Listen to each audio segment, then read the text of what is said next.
सबसे पहले बात करेंगे कोरोना के कहर की। लखनऊ में बड़ा कहर टूटा है। लखनऊ में कोरोना से अब तक की सबसे ज्यादा मौतें बीते 24 घंटे में हुई। राजधानी में 65 लोगों की मौत हो गई और जिले में कोरोना के नए मामलों में कमी आई है। लखनऊ, कानपुर, वाराणसी में केस कम हुए हैं। यूपी में 24 घंटे में 26,780 नए केस मिले हैं, जबकि 28,902 लोग इलाज के बाद डिस्चार्ज हुए। प्रदेश में 24 घंटे में 353 कोविड पॉजिटिव की मौत हुई। इसके बाद अब तक प्रदेश में कुल 14,501 कोविड पॉजिटिव की मौत हो चुकी है और मौजूदा वक्त में प्रदेश में कोरोना के कुल एक्टिव मरीजों की संख्या 2,59,844 पहुंच चुकी है। तो लखनऊ के लिए बीते 24 घंटे काफी भारी रहे। अब तक की सबसे ज्यादा मौतें बीते 24 घंटे में हुई। 65 लोगों ने कोरोना संक्रमण से दम तोड़ा है। अनुभव हमारे साथ जुड़ गया। अनुभव, जब मामले कम हो रहे हैं तो ये मौत का आंकड़ा क्यों बढ़ रहा है? कहां पर दिक्कतें अभी आ रही हैं?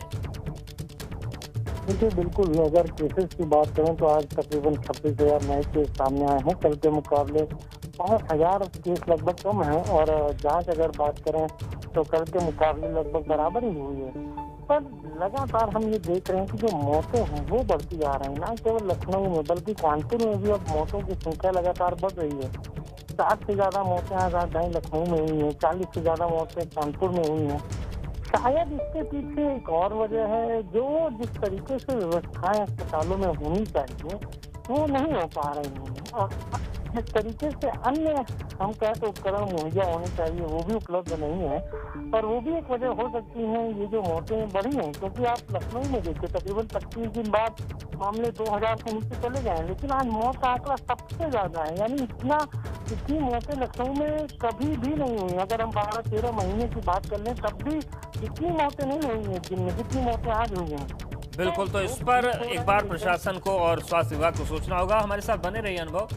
जानकारी के लिए आएंगे एक बार फिर से, कुछ और अहम खबरें हैं, आपसे अपडेट्स लेंगे। प्रदेश में ऑक्सीजन की किल्लत को दूर करने के लिए अब सीएम योगी क्रायोजेनिक टैंकर्स के ग्लोबल टेंडर कराएंगे और अभी प्रदेश में करीब 89 क्रायोजेनिक टैंकर काम कर रहे हैं। इसके अलावा केंद्र सरकार ने राज्य को 400 मीट्रिक टन के टैंकर उपलब्ध कराए हैं, लेकिन ऑक्सीजन की बढ़ती किल्लत को देखते हुए अब प्रदेश सरकार क्रायोजेनिक टैंकर को लेकर ग्लोबल टेंडर कराने जा रही है, जिसको लेकर सीएम ने टीम 9 को निर्देश दिए हैं। साथ ही सरकारी अस्पतालों में कोरोना मरीजों की हालत को लेकर भटक रहे उनके परिजनों को भी हर अपडेट देने के आदेश सीएम ने दिए, जिससे लोगों में मरीज को लेकर पैनिक कम हो।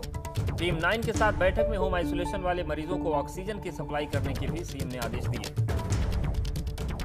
और अनुभव हमारे साथ जुड़ गए। अनुभव, ये जो क्रायोजेनिक टैंकर्स का मामला है, कब तक इस पूरी प्रक्रिया को पूरा किया जाएगा? क्योंकि ये जो बुनियादी तौर पर इंफ्रास्ट्रक्चर को बढ़ाने की बात हो, चाहे क्रायोजेनिक टैंकर हो चाहे ऑक्सीजन के प्लांट हो, अब इनकी जरूरत और बढ़ गई है क्योंकि तीसरी लहर आनी है और कहीं ज्यादा खतरनाक होगी। दूसरी लहर में तो जरूरत पड़ेगी।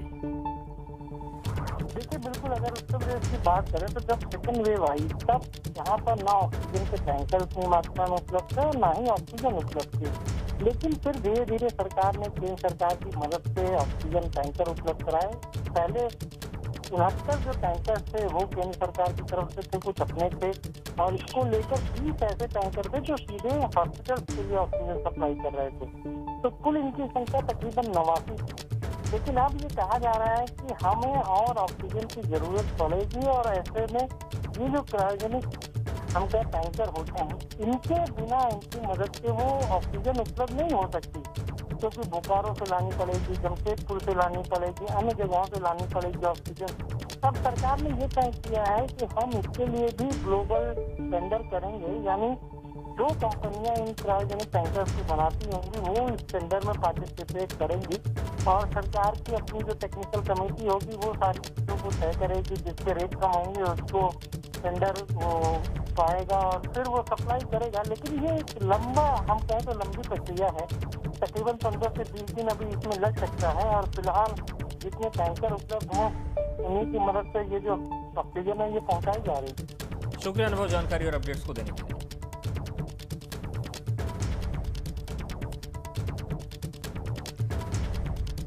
हमीरपुर में कोरोना काल के बीच यमुना नदी में तैरते हुए कई शव मिले हैं, जिसको लेकर आशंका जताई जा रही है कि कोरोना संक्रमण में मरने वाले लोगों की लाशों को नदी में बहाया जा रहा है। जिले में एक दिन में 6 शव मिले हैं, जिसको लेकर स्थानीय पुलिस अधिकारियों ने जांच के आदेश दिए हैं। प्राथमिक जांच में पड़ोसी जिले 600 बहाए जाने की बात सामने आ रही है। जिले का एक बॉर्डर कानपुर से जुड़ा है। दावा किया जा रहा है कि इन शवों को यमुना में बहाकर अंतिम संस्कार किया गया। फिलहाल अधिकारी मामले की जांच में जुट गए हैं। तो ये स्थितियां आ गई हैं, श्मशान घाट में जगह नहीं है, अगर जगह है तो अंतिम संस्कार के लिए भारी पैसे मांगे जा रहे हैं। तो क्या माना जाए कि जो मजबूर लोग हैं वो अब शवों को बहाकर संस्कार कर रहे हैं।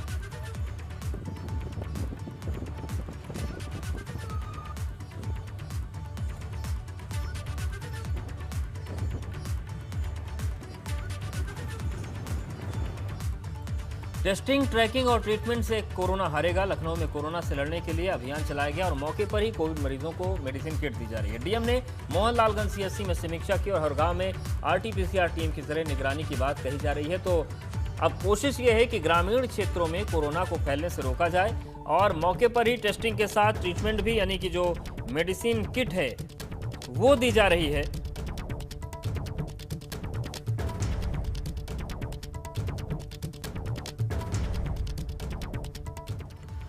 एटा में कासगंज में शीघ्र शुरू होंगे ऑक्सीजन प्लांट। कोरोना पीड़ित क्वारंटाइन लोगों में छोटे सिलेंडर बांटे जाएंगे, क्योंकि जो लोग होम क्वारंटीन हैं उन्हें सिलेंडर के लिए बड़ी दिक्कत हो रही है। एटा के सांसद ने कहा है कि वो अपनी सांसद निधि से एटा और कासगंज में 2 ऑक्सीजन प्लांट लगवा रहे हैं। इसके लिए उन्होंने अपनी सांसद निधि से 20 लाख रुपए देने की घोषणा की है। एक प्लांट एटा के बागवाला में लगेगा और दूसरा कासगंज जिले में लगेगा। उन्होंने कहा कि एटा में कोरोना की बीमारी से होम क्वारंटीन लोगों को भी छोटे सिलेंडर से ऑक्सीजन की सप्लाई की जाएगी।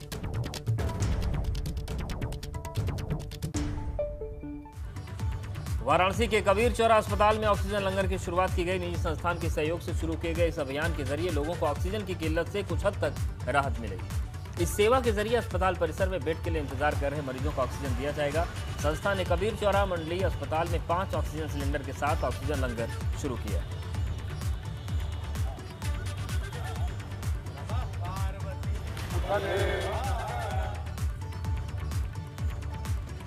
और बात करते हैं आगरा की। आगरा में कोरोना के बढ़ते मामलों की वजह से ऑक्सीजन की किल्लत बनी है। प्रशासन का दावा है कि अब शहर में ऑक्सीजन की कमी नहीं होने दी जाएगी। डीएम का कहना है कि जिन अस्पतालों में ऑक्सीजन की मांग है वहां ऑक्सीजन की सप्लाई की जा रही है। आगरा में ऑक्सीजन सिलेंडर भरने के लिए 2 प्लांट काम कर रहे हैं। साथ ही ऑक्सीजन की कालाबाजारी पर भी नजर बनी हुई है। तो कालाबाजारी एक बड़ी चुनौती है और इससे निपटने के लिए प्रशासन काम कर रहा है।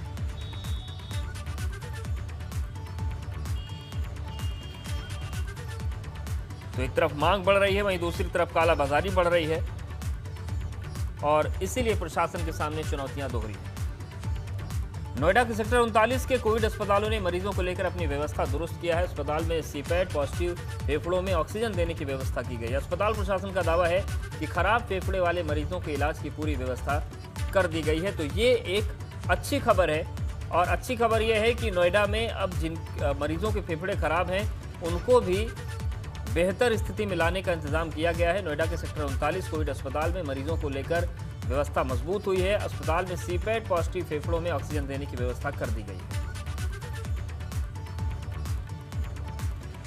40 कोविड हॉस्पिटल में हमारे यहाँ कोविड से रिलेटेड सारी सुविधाएं हैं। जो शुरू में आपने देखा होगा कि HFNC इसके लिए बहुत वरदान की तरह थी, जिससे पेशेंट हाइपोक्सिया वाले को तुरंत हम 60 लीटर पर मिनट से ऑक्सीजन दे देते हैं। जो उसके बंद फेफड़े में हवा नहीं जा पा रही होती तुरंत चली जाती है। हमारे पास CPAP भी है, जिससे पॉजिटिव प्रेशर के थ्रू लंग्स में एयर डाली जाती है। वेंटिलेटर की भी सुविधा है, जो इस समय रेमडेसिविर आपको कहीं नहीं मिल रहा। हमारे अस्पताल में हर एक मरीज को लगाया जाता है। 180 मरीज को हम रोज लगा सकते हैं। बिजनौर में स्वास्थ्य सेवा का बुरा हाल है। सोशल मीडिया पर वायरल हो रहे एक वीडियो में एक बीमार महिला ई-रिक्शा पर लेटी हुई नजर आ रही है। बताया जा रहा है कि सरकारी और निजी अस्पताल में महिला को एडमिट नहीं किया गया। इसके बाद परिवार वालों ने ई-रिक्शा में ही ऑक्सीजन लगाकर इलाज शुरू किया। ऐसे में आप समझ सकते हैं कि यूपी में स्वास्थ्य सेवाओं का क्या हाल हो गया है। तो ये तस्वीर है, देखिए। बड़े बड़े दावे जरूर होते हैं कि सब कुछ सही है, लेकिन असल में हकीकत यह है कि ई-रिक्शा पर मरीज को ऑक्सीजन सिलेंडर के साथ लिटाया गया है और सब कुछ ऊपर वाले के हाथ में है, क्योंकि जो नीचे वाले हैं वो आंकड़ों की ऊंचाइयों में ऐसे खोए हैं कि ज़मीनी स्थितियां संभल नहीं रही और दावों की पोल ये तस्वीरें खोलती हैं कि ई-रिक्शा में ऑक्सीजन सिलेंडर के साथ ही महिला लेटी है। नोएडा में बढ़ते कोरोना के मामले को देखते हुए विधायक पंकज सिंह सेक्टर 30 स्थित चाइल्ड PGI अस्पताल का निरीक्षण करने पहुंचे। इस दौरान विधायक ने अस्पताल प्रशासन के साथ बैठक की और अस्पताल के हालात का जायजा लिया। इस दौरान पंकज सिंह ने कोरोना मरीजों से भी मुलाकात की और उनके हालचाल लिए, व्यवस्थाओं का उन्होंने जायजा लिया और कुछ अहम दिशा निर्देश भी दिए।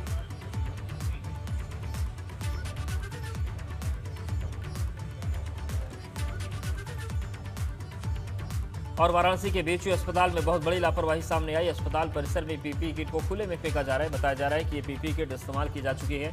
ऐसे में आशंका इस बात की है कि इनसे संक्रमण फैल सकता है। इतना ही नहीं, मरीज के परिवार वालों का ये भी आरोप है कि वार्ड बॉय के भरोसे कोविड मरीजों का इलाज चल रहा है।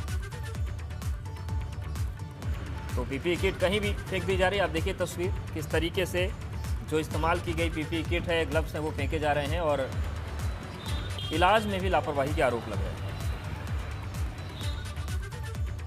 कोरोना को कंट्रोल करने के लिए बिजनौर में 5 दिवसीय अभियान चलाया जा रहा है, जिसमें डोर टू डोर जाकर लोगों को कोरोना के प्रति जागरूक किया जा रहा है। मगर निगरानी समिति की तरफ से जागरूकता के नाम पर खाना पूर्ति की जा रही है। निगरानी समिति के सदस्यों के पास न तो पल्स ऑक्सीमीटर है, न ही थर्मल स्क्रीनिंग की सुविधा है।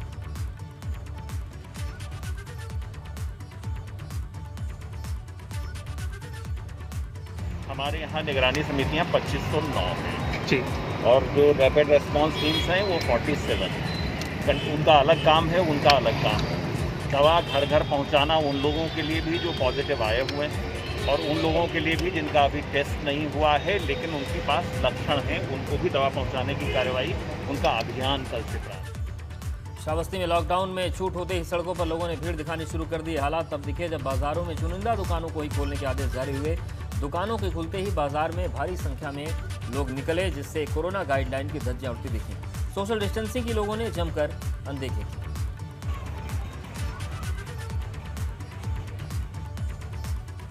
कोरोना की चेन को ब्रेक करने के लिए यूपी में लगाया गया कर्फ्यू अब सोमवार 10 मई की सुबह तक के लिए बढ़ा दिया गया है। संगम नगरी प्रयागराज की बात करें तो यहां कोरोना कर्फ्यू का मिला-जुला असर देखने को मिल रहा है। शहर के पॉश इलाके में सड़कों पर सन्नाटा है और लोग खुद को घरों में कैद किए हुए हैं, लेकिन पुराने शहर में आम दिनों जैसे ही चहल पहल है। सड़कों पर लोगों की आवाजाही बनी है। टेम्पो, रिक्शा और ट्रालियां बेधड़क चल रहे हैं। तमाम लोग बेवजह सड़कों पर घूम रहे हैं। कंटेनमेंट जोन के अंदर वाहन चल रहे हैं और तमाम लोग पैदल घूमते नजर आ रहे हैं। लोग कंटेनमेंट जोन की बैरिकेडिंग भी पार कर जा रहे हैं।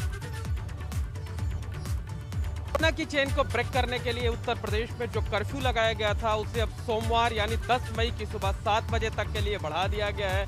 अगर हम संगम नगरी प्रयागराज की बात करें तो यहाँ इस कर्फ्यू का मिला जुला असर देखने को मिल रहा है। जो पॉश इलाके हैं, जो नया फंसा हुआ शहर है, वहाँ तो इसका खासा असर देखने को मिल रहा है। ज़्यादातर लोग घरों में ही कैद हैं, बाजार पूरी तरह से बंद हैं, सड़कें सूनी पड़ी हुई हैं और जो जिनको बेहद ज़रूरी काम है, जो आवश्यक सेवाओं से जुड़े हुए हैं, वही बाहर निकल रहे हैं। लेकिन पुराने शहर का जो हाल है वो बेहाल है। इस वक्त हम मौजूद हैं नूरुल्लाह रोड पर और आप देख सकते हैं कि यहाँ सड़कों पर खासी चहल पहल है। हालात बिल्कुल आम दिनों जैसे हैं।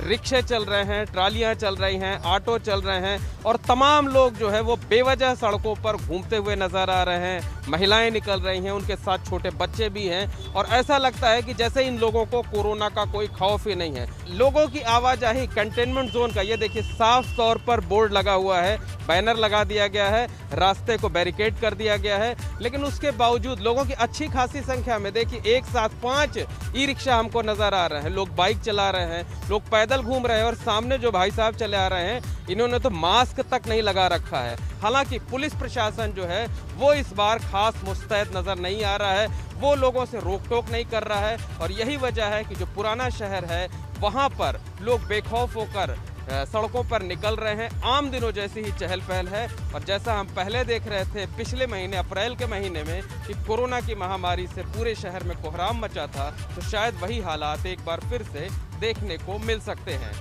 कैमरामैन अनुराग द्विवेदी के साथ मोहम्मद मोइन, एबीपी गंगा, प्रयागराज। आरएलडी के राष्ट्रीय अध्यक्ष और पूर्व केंद्रीय मंत्री चौधरी अजीत सिंह का निधन हो गया। अजीत सिंह कोरोना संक्रमित थे और गुरुग्राम के एक अस्पताल में फेफड़े में संक्रमण के चलते भर्ती।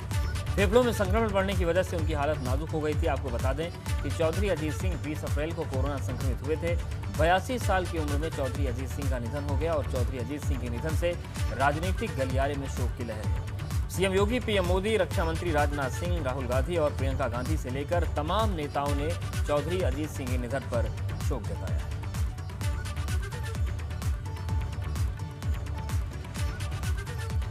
यूपी में त्रिस्तरीय पंचायत चुनाव को 2022 में होने वाले विधानसभा चुनाव का सेमीफाइनल के तौर पर देखा जा रहा है। सत्ताधारी बीजेपी प्रदेश में 3050 जिला पंचायत वार्ड की सीटों पर जोरदार तैयारी के साथ चुनाव मैदान में उतरी थी, लेकिन बीजेपी जिला पंचायत वार्ड की तकरीबन 600 सीटों पर ही सीमित कर रह गई, जबकि समाजवादी पार्टी ने चुनाव में लगभग 800 सीटें हासिल कर ली।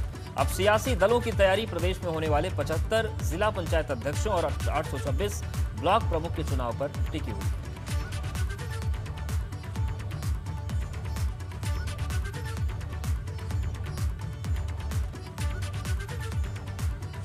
हाल ही में हुए पंचायत इलेक्शन में समाजवादी पार्टी का बहुत अच्छा प्रदर्शन रहा है। पूरे उत्तर प्रदेश में समाजवादी पार्टी ने बहुत सारी सीटें जीती हैं और हमें उम्मीद है कि 2022 में जो एमएलसी के चुनाव होंगे उसमें भी समाजवादी पार्टी का बहुत अच्छा प्रदर्शन रहेगा। समाजवादी पार्टी पूरी तरह से 2022 के लिए भी तैयार है, एमएलसी इलेक्शंस के लिए भी तैयार है। समाजवादी पार्टी ने ज़मीनी स्तर पर रहकर काम किया है, अपने कार्यकर्ताओं को प्रशिक्षित किया है, बूथ लेवल पर हमने मजबूती की है और इन्हीं आधारों पर हम समझते हैं कि समाजवादी पार्टी का बहुत अच्छा प्रदर्शन रहने वाला है। उत्तर प्रदेश पंचायत के चुनाव में भारतीय जनता पार्टी समर्थित उम्मीदवारों की भारी संख्या में जीत दर्ज हुई है। इसके अतिरिक्त निर्दलियों में अधिकतर भारतीय जनता पार्टी के विचारधारा के समर्थक लोग हैं और या तो वो लोग हैं जो टिकट भारतीय जनता पार्टी से मांग रहे थे, किंतु किन्हीं कारणवश उनको टिकट नहीं मिला था। जिला पंचायत अध्यक्ष की 75 सीटों पर जब चुनाव होगा तब संख्या की कसौटी कसी जाएगी। इसके अतिरिक्त स्थानीय निकाय के द्वारा 36 एमएलसी के जो चुनाव लंबित हैं उसमें भी भारतीय जनता पार्टी चुनाव में जब जीत दर्ज करेगी तो समाजवादी पार्टी विपक्ष के विभिन्न वो दल जो आज जीत का दावा कर रहे हैं उनकी असलियत खुलकर सामने आ जाए। और चलिए अब बात करते हैं पंचायत चुनाव के बाद जो चुनावी रंजिशें हैं वो बहुत तेजी के साथ बढ़ गई। कन्नौज में पंचायत चुनाव के बाद बवाल हो गया। हारे प्रत्याशी ने पथराव किया, फायरिंग कर दी, नवनिर्वाचित प्रत्याशी के घर पर हमला बोल दिया गया।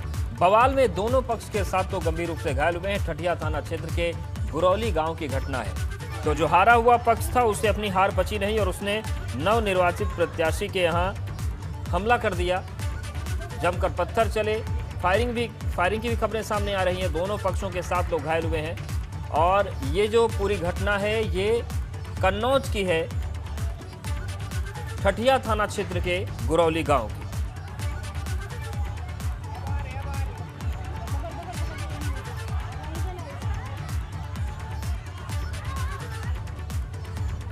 तो चुनावी रंजिशें अब तेजी से बढ़ रही हैं और कई जिलों से ऐसी तस्वीर सामने आनी शुरू हो गई।